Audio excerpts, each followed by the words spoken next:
Good evening, everybody. I have to sit down in order to say what I have to say, but that fact, I hope, will not in any way diminish the warmth or the sincerity of what I have to say. If I could get a mic on a stand, because I don't think I can manage the whole thing and all of that. While they fix the mic, I need to say that there are two persons here tonight upon whom this function rests, and to whom all credit is due. They are, of course, Ray Holman, but also we have to recognize Mark Loquan for the energy with which he has pursued this particular, singular, and important process, because that's really what it is.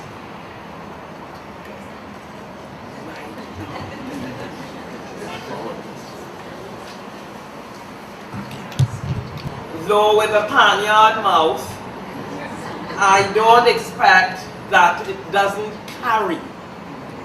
Now, the idea of making a steel drum speak has been reflected upon, spoken about, and there's been a great deal of what I like to call rum shop sociology associated with this idea of making a steel drum speak. Now, quite plainly, all you have to do is to bang on it and you'll get a noise. But what was significant about steel drum evolution is that those in whose care it was sought to give it a particular kind of voice. Just the other day I was listening to gamelan music from Indonesia, and they don't try on their instruments to make a sound that sounds like Western music. And if, for example, you listen to North American First Peoples drumming and chanting, you know that it's something with which you are not familiar. You know that it's sound, you know that it's noise. If you're rude, you stay with it as noise, and if you're sensitive and courteous, you say, well, it's their music. And the pan could have stayed noisy, but it didn't, because people wished to give it not just a voice, not any voice, but a voice which would make those who managed it, cared about it, thought about it, would give it a voice that would make it speak in a certain way. And that way had to do with Western music. Of course, we had drums. We had the drums of Africa, we had the drums of India, and every so often the authorities would enact some kind of ordinance, whether it was the summary offences ordinance that would prevent, as it does to this day, the playing of drums after a certain hour, on the ground that they made noise. And the creators of the steel pan as drum or membranophone or idiophone, I don't care which big word you use, the important thing is that they sought to voice that instrument in such a way that the society, the civilization in which they live, would recognize it as music. And that's really very important. It isn't really even so much whether they sync the drum or they groove it or whatever it is they did.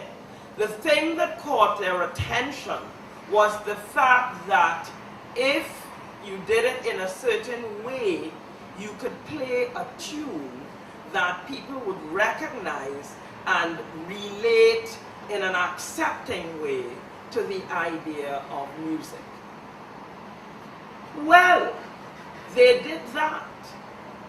But the next and significant step that had to be taken was how to make a music that was both music, but also related to that particular set of instruments. When Ellie Manette went on The Voice of Youth in 1948 to play a ping pong solo for the first time, he did not make up a tune to play. He did not celebrate the pan with its own take on Western music. No, he played Brahms' Lullaby. And it took Ray Holman to come along out of Queen's Royal College. And I'm stressing his provenance as a QRC boy, because I believe that out of those really colonial reactionary institutions, the foundation was laid for people to take certain kinds of confident steps. And he it was that thought that we could take the thing a little further and make up something that would be both of the pan, for the pan, and at the same time be music which Western ears would recognize with respect.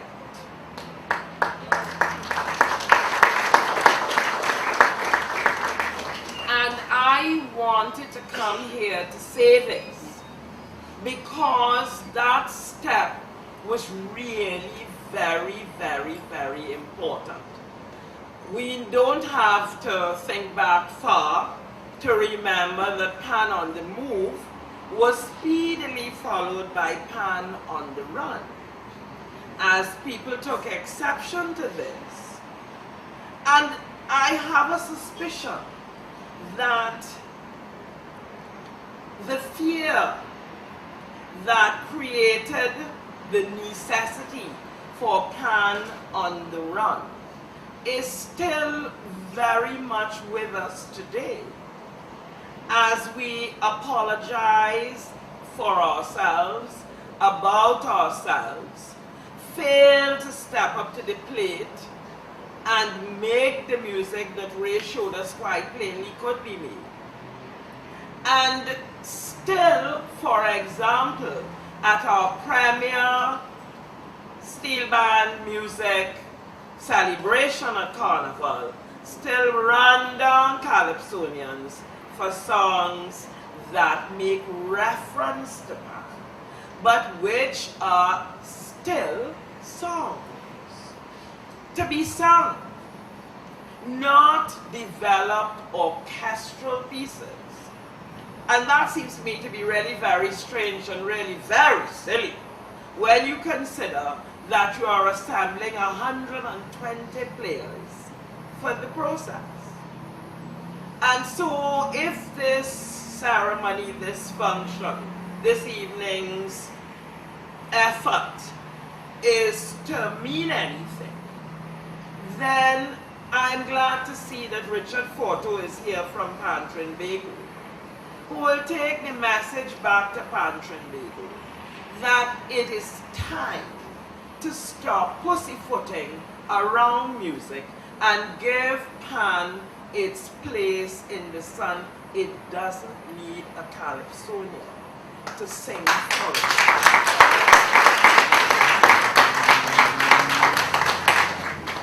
I have absolutely nothing against calypsonians, let me hasten to add. But I am saying that they should dig into their tents and do their singing, and let the musicians of the instrument come out and say their say. and try their best as they do it to bring the public along with them so that we are not bedeviled, as we so frequently are, by the rum shop sociologists in the panyards, the elders who want to hear what they heard last year. They will come to you and say, but miss, I find the tune not sweet. And I say, what do you mean by sweet? It's music, it's not a sugar cake. But we have not done anything to bring the wider public into the loop of real music understanding, music appreciation, and above all, pan recognition. And this is where Mark Loquan comes into the mix. Because this extraordinary fellow, who is a corporation man, and he's done yeoman service to his corporation by bringing them forward in this kind of way and making us respectful of them as a fertilizer company, fertilizing the ground upon which the pan rests. But Mark is a polymath, and he's found out what that word now means. And his reach is considerable. And what he has done is to take the music and put it in the public arena in a way in which few before him have done. I myself was associated with a project for the capture of panorama music in score in the glory days of the Methanol Company. And we got quite a lot done. However, with the passing of that initiative, the world has been silent on the matter of capturing the Trinidad take on what its instrument can yield in terms of music. And Mark has given that initiative fresh voice, fresh heart, fresh spirit. And I can only hope and pray two things. One, that Yara doesn't stop him. And two, that he does not get tired of pushing molasses uphill with a rake, because that's what, in fact, he is trying to do. I am old, and I know how hard the task which he has set himself is. And so, before I say anything more, I want you all to give Ray and Mark a round of applause for breaking the ground.